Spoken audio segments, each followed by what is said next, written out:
एक कस्बे में एक विधवा अंधी औरत रहती थी। उसका एक बेटा था जिसके पालन पोषण की सारी जिम्मेदारी उसके कंधों पर थी। वे अपने बेटे को पढ़ा लिखा कर एक बहुत बड़ा आदमी बनाना चाहती थी, इसलिए उसने उसका दाखिला कस्बे के सबसे अच्छे स्कूल में किया। वे दिन रात मेहनत करती ताकि बेटे की स्कूल की फीस दे सके।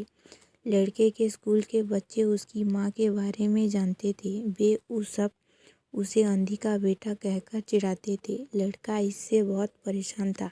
उसे अपनी माँ पर शर्म आने लगी थी। वह उसके साथ कहीं भी आने जाने से कतराने लगा था। जब लड़का बड़ा हुआ तो उसकी शहर में अच्छी नौकरी लग गई।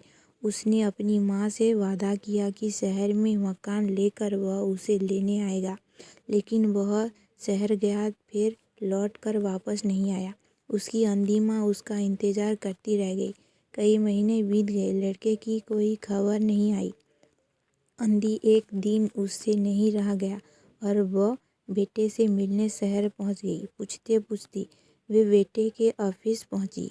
वहां सिक्योरिटी गार्ड ने उसे रोक दिया। अंधी औरत ने गार्ड को अपनी बेटे का नाम बताया और बोली कि उससे जाकर कह दो कि गांव से कोई मिलने आया है। गार्ड ने जाकर उसके बेटे को बताया। बेटे ने ऑफिस की खिड़की से देखा तो उसे अपनी माँ गेट के बाहर खड़ी नजर आई।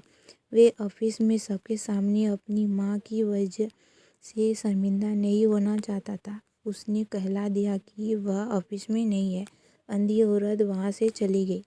शाम को वह लड़का ऑफिस से घर जाने के लिए निकला। रास्ते में एक जगह काफ़ी भीड़ जमा थी। अब वे अपनी गाड़ी रोककर भीड़ के पास पहुंचा और तो बीच सड़क में अपनी माँ को मारा पाया। उसके हाथ में एक चिट्ठी थी जिसमें लिखा था, बेटा, बड़े दिन हो गए थे, तेरी कोई खबर नहीं मिली। चिंता हो रही थी, इसलिए तुझसे मिलने चली आई। तू तो अब बड़ा आदमी बन गया है। तुझसे मिलना अब शायद मुझ गरीब की किस्मत में नहीं, लेकिन मैं बहुत खुश हूँ तेरे लिए। तूने अपनी ही नहीं मेरा सपना भी पूरा किया। मलाल है कि तेरी तरक्की देख नहीं सकती।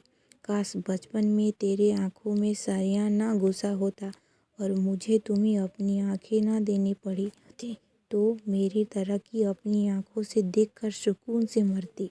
तेरी अंधी माँ। ये पढ़कर लड़का फूट फूट कर रोने लगा। जिस अंधी माँ पर उसे शर्म आती थी, उसने उसके लिए कितना बड़ा बलिदान किया था। वे आत्मा